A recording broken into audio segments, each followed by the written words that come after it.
Olá, boa noite. Que bom que nós podemos estar juntos através desse meio de comunicação.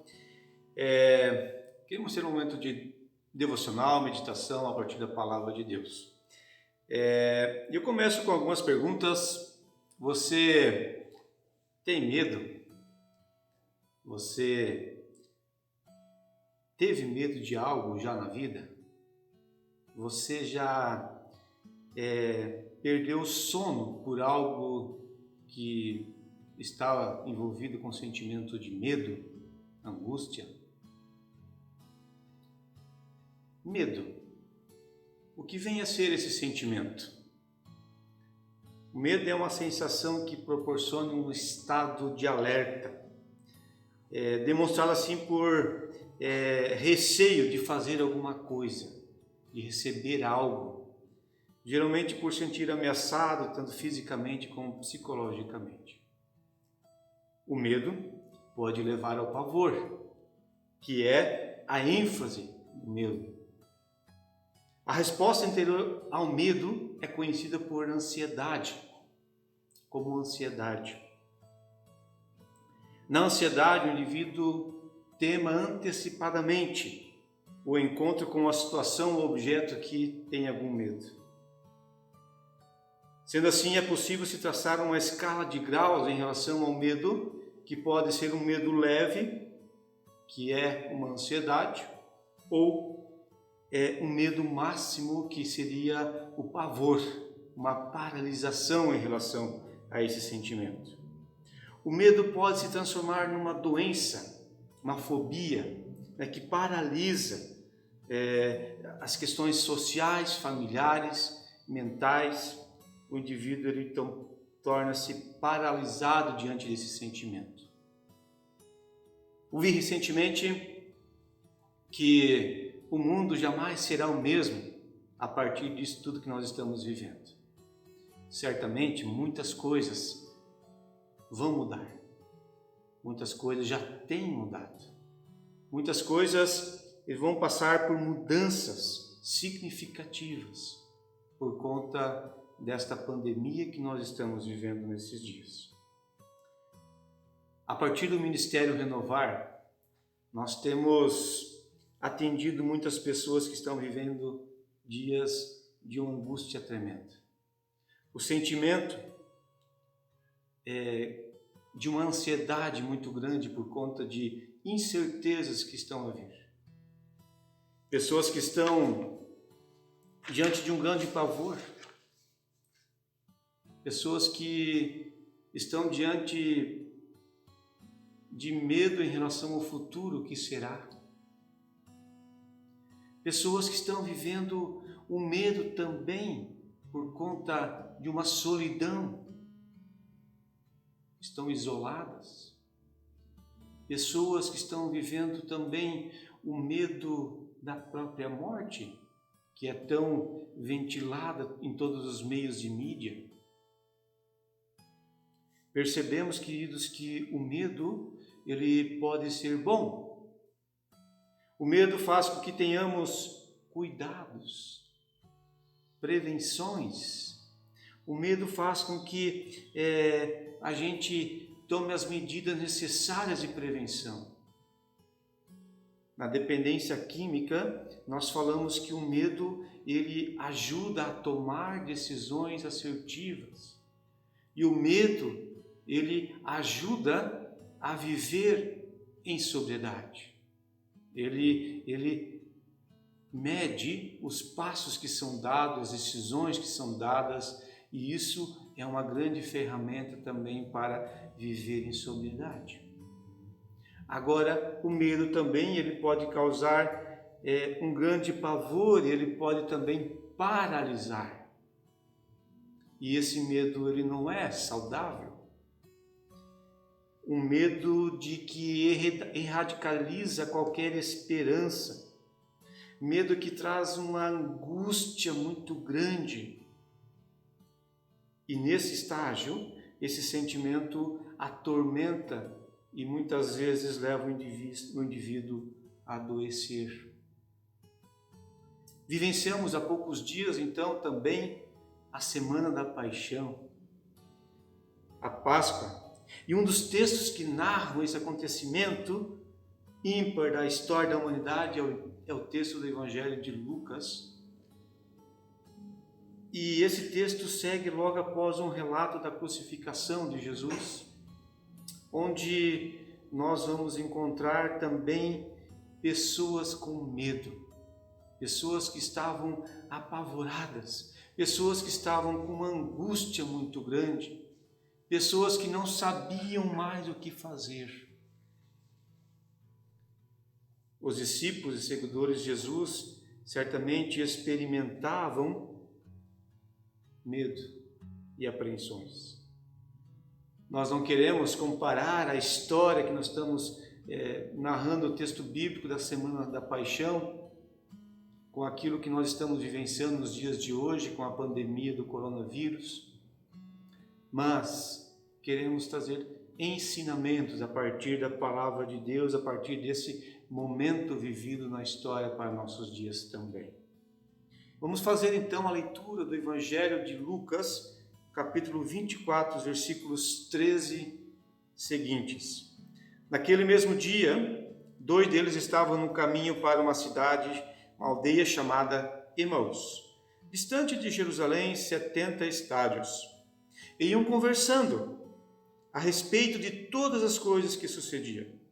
Aconteceu que, enquanto conversavam e discutiam, o próprio Jesus se aproximou e ia com eles. Os seus olhos, porém, estavam como que impedidos de o reconhecer. Então lhe perguntou Jesus: que é isto que vos preocupa e de que ides tratando à medida que caminhais? E eles pararam entristecidos. Um, porém, chamado Cleopas, responde, dizendo: és o único, porventura, que, tendo estado em Jerusalém, ignora as ocorrências desses últimos dias? Ele lhes perguntou: quais? E explicaram o que aconteceu a Jesus, o Nazareno, que era varão, profeta, poderoso em obras e palavras, diante de Deus e de todos os povos. E com os principais sacerdotes e as nossas autoridades o entregaram para ser condenado à morte e o crucificaram. Ora, nós esperávamos que fosse ele que havia de redimir a Israel, mas de tudo isto, e já é o terceiro dia desde que tais coisas sucederam. É verdade que também algumas mulheres das que conosco estavam nos surpreenderam tendo ido de madrugada ao túmulo e não achando o corpo de Jesus voltado, dizendo terem tido uma visão de anjos, os quais afirmaram que ele vive. De fato, alguns dos nossos foram ao sepulcro e verificaram a exatidão do que disseram as mulheres, mas não ouviram. Até aqui o texto que eu quero trazer nesse dia. O cenário é de medo. O cenário é de pavor. O contexto era o da condenação e morte de Jesus. A situação dos discípulos de Jesus era esta após a sua morte: medo, apreensão, dúvidas. Os 2 amigos haviam acompanhado de perto os últimos acontecimentos que foi relatado a partir desse texto do Evangelho de Lucas. Eles também ouviram de que as mulheres haviam ido no domingo da manhã de Páscoa ao túmulo para visitar Jesus. Mas, diante dos relatos, também não creram muito naquilo que elas trouxeram. Se antes havia uma grande esperança em torno de Jesus, agora estavam arrasadas e caminhavam todos de cabeça baixa, entristecido para Emaús. Não sabemos se voltam para suas casas, não sabemos se eles voltam para suas famílias, não sabemos o que eles vão fazer em Emaús, mas sabemos e podemos perceber que eles estavam arrasados, que as suas esperanças tinham se esgotado. O sentimento era de melancolia, indicando um ar abatido de uma profunda tristeza acompanhada de dor e desprazer. Sem esperanças, esses homens então eles voltam para Emaús. Mas ao se colocar a caminhar juntos, eles também se dão a oportunidade de ouvir um ao outro. Nesse caminhar, um vai falando dos seus sentimentos, e o outro vai ouvindo, e o outro vai também falando dos seus medos, suas preocupações. E isso vai dando oportunidade também para eles se ouvirem e também de alguma forma conseguir compreender talvez aquilo que estava acontecendo. Eles se dão a oportunidade de abrir o seu coração e falar sobre as suas frustrações, os seus medos e as suas inseguranças diante do futuro. Aliás, sentimentos que nós também estamos vivendo na atualidade. Insegurança com relação a muitas coisas. Talvez a gente possa ter insegurança muito grande em relação ao trabalho, insegurança em relação às escolas dos nossos filhos, os estudos, uma insegurança em relação à doença propriamente dita, em relação à política, uma insegurança muito grande em relação à economia. Quantas coisas que poderíamos colocar na lista nesse momento que muitas pessoas podem estar vivenciando e vivendo isso como inseguranças. Sabe, e ter com quem nós possamos compartilhar dos nossos medos, das nossas preocupações, das nossas angústias, das nossas inseguranças, isto é um presente. Ter com quem compartilhar isso, compartilhar os medos, é uma forma de alívio e de enfrentamento. Nesse sentido, eu quero animar a cada um de nós a também assim buscarmos, a enfrentar esse medo também com alguém, a dividir o medo, a dividir as angústias, a dividir também aquilo que temos como sentimento nesse momento que estamos vivendo. E isso acontece no caminhar. E isso acontece no se relacionar. É no caminhar que acontecem muitas coisas. É no dia a dia, na comunhão de estarmos juntos. É ali que acontecem muitas das coisas. Na caminhada, esses dois amigos que nós vemos no texto, Jesus pôs-se a andar com eles. E a pergunta que Jesus o faz aflige esses homens. Por que vocês estáis conversando sobre tais coisas? Essa pergunta, ela entristece eles. Essa pergunta, a Bíblia de Jerusalém coloca assim, que Jesus faz a pergunta: por que vocês andais tão sombrios? De alguma forma, a pergunta feita paralisa. A pergunta feita faz com que eles param e conversam sobre isso. De certa forma, indignados por não ser de conhecimento desse peregrino que faz a pergunta. Talvez um espanto misturado com impaciência, mas o parar dos amigos de espanto e impaciência faz com que eles também consigam dialogar. Afinal, tudo é colocado em xeque para eles. De repente, tudo que faz sentido agora não faz mais sentido. Tudo aquilo que gerava esperança nesses amigos, agora não gera mais esperança. nós vemos também que os discípulos, Pedro, ele também tomou decisões a partir desse momento de que parece que as suas esperanças não estavam mais ali. Pedro, após a morte de Jesus e o seu colocar ao túmulo, ele também chega para os seus e diz: eu vou pescar. Voltando talvez à sua antiga profissão, ele volta a estaca zero. Cleopas responde então: ignorais os acontecimentos em Jerusalém? O que aconteceu com Jesus, o Nazareno, o profeta, poderoso em obras e palavras diante de Deus e do povo, aquele que foi entregue, crucificado, já faz 3 dias. De alguma forma, acreditavam, de repente, numa reviravolta no 3º dia, mas sem entender e saber como. Os sentimentos deles oscilavam entre desespero e esperança. Sentimento entre desespero e esperança.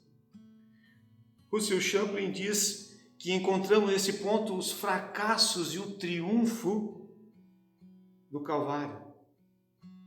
48 horas haviam se passado e ali estavam 2 dos amigos de Jesus, 2 dos seguidores, os quais não haviam encontrado no Calvário aquilo que estavam procurando. Certamente ninguém vai encontrar nada no Calvário se voltar as costas para o que ali aconteceu. Ali estava a estratégia final e derradeira de Deus em traçar uma nova história para a humanidade. Não há cristianismo sem cruz, e sem cruz não há perdão de pecados. Essa frase já é conhecida por muitos. Nós só vamos entender o Calvário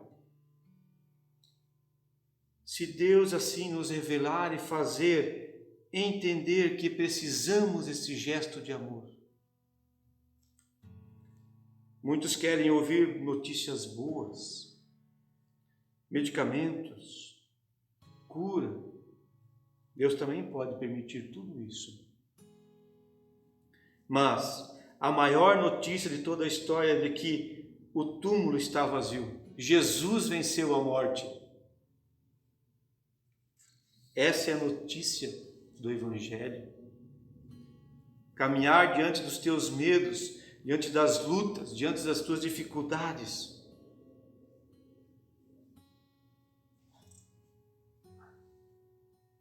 É para isso que Jesus vem. Para caminhar com cada um de nós diante das nossas mazelas. Jesus entende tuas mazelas, Ele entende teus traumas, Ele entende teus medos, Ele entende as tuas angústias. Ele entende também as tuas desesperanças por muitas vezes. É em comunhão de vida que Ele se revela a nós. No caminhar, é no caminhar que Ele se revela a cada um de nós. Ele quer caminhar em qualquer circunstância de vida. No caminhar, encorajar. No caminhar, vencer o medo. No caminhar, lançar fora toda e qualquer angústia. Sabem, esses 2 amigos sabiam de Jesus de Nazaré. Eles já estavam caminhando talvez com Ele, seguindo a Ele. Eles conheciam as profecias sobre esse Messias. Viam em Jesus a realização das profecias. Agora, o Messias, aquele esperado para redimir Israel, torna-se em frustração. Esta é a realidade de muitas pessoas, na qual também perderam as suas esperanças. Talvez por conta de motivações e esperanças equivocadas, Mas se olharmos para Cristo, aquele que venceu a morte, e saber-se cuidado e orientado por Ele, podemos reacender nossa esperança diante de dias melhores e de que a morte não tem a sua última palavra. Medo, por si só, trazem experiências das mais diversas. Insegurança, sentimentos ruins. Por isso, para onde nós estamos olhando? Para onde você está olhando nesse momento? Para o que você está olhando? De que está se alimentando? Se olhar como os dois amigos na estrada de Emaús, olhar somente para o pé, olhar somente para o pó, para a sujeira, para a poeira, vem o desânimo, vem a desesperança. Se nós olharmos somente para a situação do momento, para a doença, se nós olharmos somente para uma iminente morte, se nós olharmos somente para a política, para a economia, para as preocupações diante do trabalho, pode vir também desânimo, desesperança. A palavra de Deus, ela nos convida a olhar para aquilo que tem esperança, para aquilo que há esperança, para aquilo que gera esperança. E nesse sentido somos chamados a olhar para a ressurreição de Cristo e com ela a continuação da presença de Deus em nossos dias, da continuação da presença de Deus em nossas vidas. O Espírito Santo de Deus, o Consolador, o Deus Emmanuel, Deus conosco, Ele continua com cada um. Não apenas diante dos nossos dias maus, mas em todos os momentos Ele quer e continua a caminhar conosco. Que nós possamos olhar para a palavra de Deus e assim buscar também o consolo, buscar também aquilo que nós precisamos para o dia a dia. Lá no livro de Apocalipse, temos algo que é dito para a igreja, no contexto da igreja, para dentro da igreja. Lá nós vamos encontrar Apocalipse 3, 20, eis que estou à porta e bato, se alguém ouvir a minha voz e abrir a porta, entrarei em tua casa. É Jesus mesmo que está dizendo isso para aquelas igrejas. É Jesus que se coloca a dispor. É Ele que está batendo a tua porta. É Ele que está do lado de fora e quer entrar no meio também do teu medo, no meio da tua angústia, no meio das tuas preocupações. Permitam-me compartilhar uma pequena história. E é uma história verídica que realmente hoje ele tem salvado e trabalhado em palestras motivacionais e ajudado muitas pessoas. Um ex-comandante da Marinha Americana, o capitão Charles Plumb, é agora um grande orador motivacional.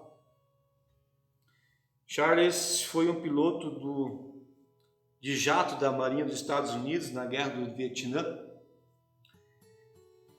Depois de 75 missões de combate que ele fez, seu avião foi destruído por um míssil. Plumb então foi ejetado para fora e caiu com o seu paraquedas em mãos inimigas. Ele foi capturado e passou 6 anos em uma prisão comunista vietnamita. Ele sobreviveu à provação e agora dá palestras sobre lições aprendidas com a experiência que teve. Um dia, quando Plumb e sua esposa estavam sentados em um restaurante, um homem o interrompeu e perguntou: você pilotava caças? Você foi ejetado para fora de um caça que foi abatido? Sim, respondeu ele. E ficou surpreso e perguntou: mas como é que você sabia disso tudo? Então esse homem que o perguntara respondeu: eu sei porque fui eu que embalei e preparei o teu paraquedas. Engasgou, surpreso e grato. O homem feliz disse: pelo que vejo, o paraquedas funcionou. Certamente funcionou e muito bem, por isso que eu estou aqui hoje. Queridos, diante disso e diante de tudo aquilo que nós estamos vivendo, que trazem consigo muitas preocupações, medo, angústias, insegurança, Jesus Cristo, Ele é aquele que preparou e cuida e arma o paraquedas. Nós não estamos sozinhos nessa caminhada. Nós não precisamos vencer o medo, a angústia, tudo aquilo que nos preocupa de forma solitária. Deus tem continuadamente cuidado e zelado pela salvação eterna de cada um. Ele armou perfeitamente o seu plano para cada um de nós, a vida eterna.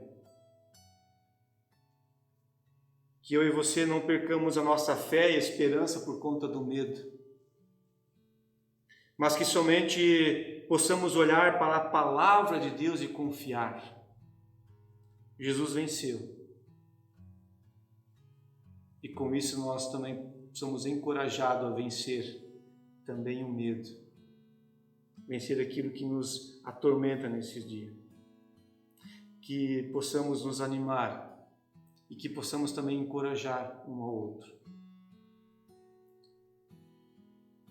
Termino com a frase: caminho trilhado junto, em curta distância, e vence barreiras. Que Deus possa abençoar a cada um de nós durante a semana. Amém.